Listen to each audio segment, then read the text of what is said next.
guys, what's up? It's me again, Tom from TTT Tom's Tech Time. Welcome to this new episode. Today I want to be talking about how the media covers our beloved drones.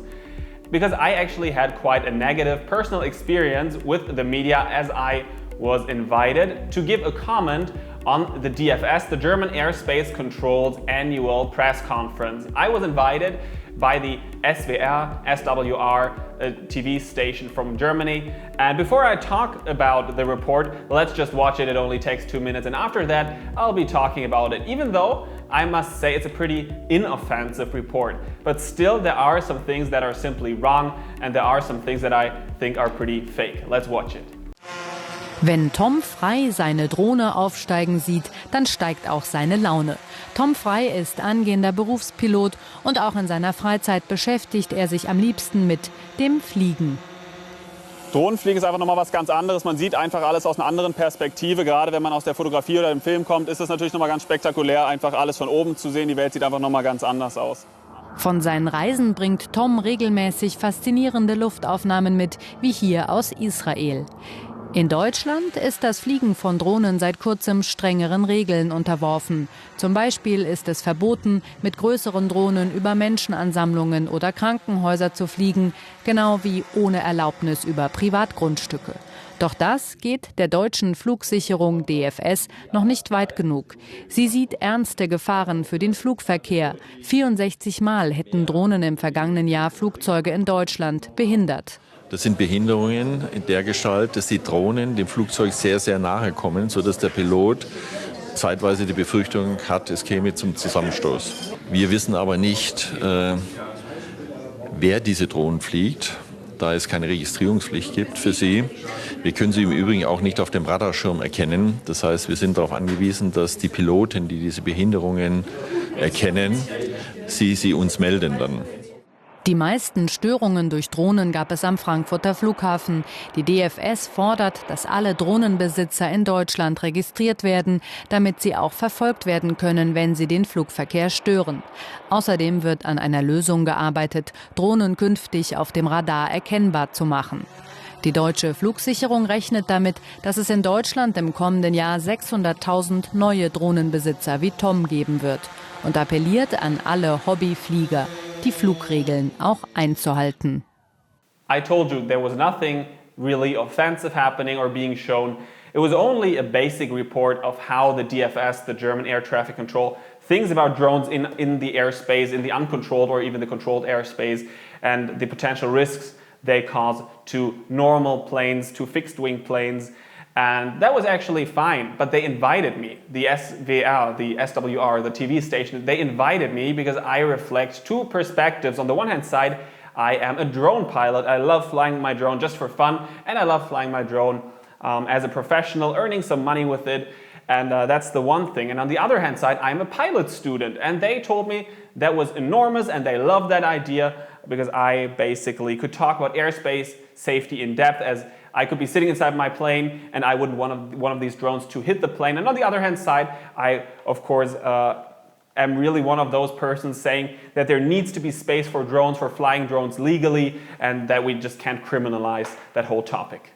We did talk for several minutes, in front of the camera of course, about airspace safety. We did talk about idiots flying drones closely to, I don't know, stadiums, closely to airports. Of course, I did talk about DJI's no-fly zones. For example, DJI, the manufacturer, is working closely together with the FAA to higher the amount of safety, as DJI simply is not interested in an airplane crash with a drone as well. We did talk about the rules. We did talk about rules that make no sense, that only criminalize drone pilots. We did talk about rules that make sense and that might raise the level of safety. And of course, I did talk about a topic that I think is really interesting, as they simply usually take the numbers that the air traffic controllers give them and they say, okay, 64 almost crashes happened last year. And there's one topic, for example, at the 17th of April in 2016, the BBC reported, drone hits British Airways plane approaching Heathrow Airport. Okay, sounds very dramatically, and only a few days after, at the 21st of April 2016, there was another report, this time from another news, I just simply can't see their name right now. Basically, they say drone which hit British Airways flight coming into land at Heathrow may have been a plastic bag. So we have many of those reports, but they still count as a possible threat caused by a drone, even though there is no evidence of all that the drone was involved. We did cover many topics. We did talk about all these different situations. We did talk about the real threat. I did talk about the fake threat, one could say, or those cases where simply nothing really happened, but the media still reports pretty badly on drones and causes fears only by, selling headlines. This is actually a topic, and we did talk about all of that stuff again, and they finally ended up cutting everything away, only letting me say one sentence where I basically say, oh, drones are so cool, you can see everything from above, it looks nice. There was no comment of mine on the whole airspace safety situation at all, and even though they invited me to talk about exactly that. After the report was shown on TV, I contacted them again and asked them what basically happened. Why everything was removed, everything that I said about airspace safety. And they basically told me, oh, there was a misunderstanding, we didn't want you to talk about anything like that. And yes, that's exactly what they were telling me on the phone. And I would not have driven 5 hours down to the city where they filmed this one scene. If they only wanted to show some guy flying his drone, they could have simply, chosen someone else. And that's not the point, but the point is that they really are only into viewer ratings, they're only into headlines, and they're only, trusting authorities, which I think is good. We should be trusting authorities, but as a journalist, I think people do some research. And talking about research, there was another interesting topic that came up once we started communicating via email. I was basically, again, talking about that I was kind of disappointed that they did not let any of my sentences about airspace safety in their article. And they told me, okay, Tom, you're not an official association. You are just a guy flying drones, which is okay. But again, they invited me for that purpose. And they said, okay, there is no German association for drone pilots. And at that point, I asked Google, and as Google never lies, within, 10 seconds, I immediately found out that there are two German associations for UAV, UAS pilots. Talking about research, that is pretty sad actually. So if they would have liked to talk to somebody else besides me, that would have been possible. Of course, they could simply have sent them a message. And again, talking about the TV stations, only in Germany, I don't know how the situation is like in other countries, but what I can say is that whenever I turn on the ZDF or ARD or SWR, some of the big well-known TV stations in Germany, I see aerial shots everywhere. It feels like in a documentary, every, 10th shot is a drone shot, where they fly above cities, above people, whatsoever, and they actually never care about the routes themselves. And how do I know that? They did talk to me about it on location. They just told me, okay, we didn't want to fly a drone ourselves because there are some difficulties. The authorities contacted us and told us, hey, guys, you should not always be flying illegally. Even if you're big TV stations, you need to have a permission as well. And they don't really care about it. And I think this is pretty sad that those people who criminalize, or let's say who create a lot of fear of drones, are those people just flying wherever they want as well, only because they're bigger TV stations and they feel like they can do everything that they want. I'm not saying that drones are not a possible threat. They can of course be used as a weapon, just as cars, as lately seen in London, knives again in London, trucks, Berlin, guns, United States all the time. We see violence happening with different devices each and every day. And of course there should be laws covering things and making the situation as hard as possible for terrorists, for people who simply want to spread violence.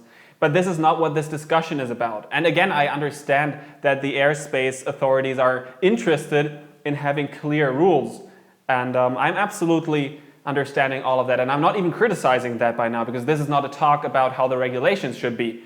But I'm saying that the media reports biased, that they don't do their research on drones. And I've seen plenty of cases. There was, for example, a German newspaper article that was very funny. They said drones are flying 150 kilometers per hour. They were only talking about, consumer drones.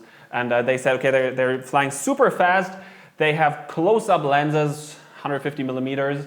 and they can't be heard at all, and they can spy on your naked kids playing in the garden. I don't know what they do. They're really only trying to raise the fear. And I don't even need to tell you guys, because you probably know that drones can't do that. They're pretty loud. They have wide angle lenses most of the time. And if I just take a DSLR, a proper DSLR with, I don't know, an 800 millimeters lens, that would be effective, but not just filming people's heads from above with my little drone. But that doesn't make sense. But I'm actually frustrated how the media reports on drones.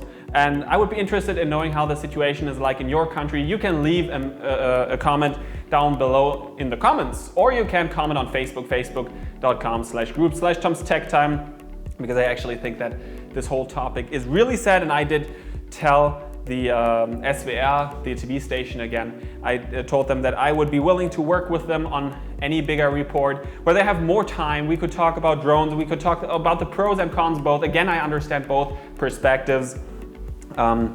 But finally it all ended up that they're not interested in anything anymore. And yeah, they got their little headline stories. Drones are super dangerous. Almost, I don't know, what was the number? 64 or something like that, drone hits last year. And I told them, look out for some evidence. They're not interested in that. Pretty sad. Thank you guys for watching. Next time, a more live episode where I again show you some tricks and techniques about how to use your drone. Thanks for watching. This was Tom from Tom's Tech Time. Over and out. So fly safe. Don't forget to leave a thumb up. Don't forget to subscribe to never ever miss any of my upcoming episodes again. And feel free to support my work. You can do that by clicking at tomstechTime.com/support. And there are two methods. You can either leave a PayPal donation, or you can support my work completely for free. That would be awesome as well. Thank you.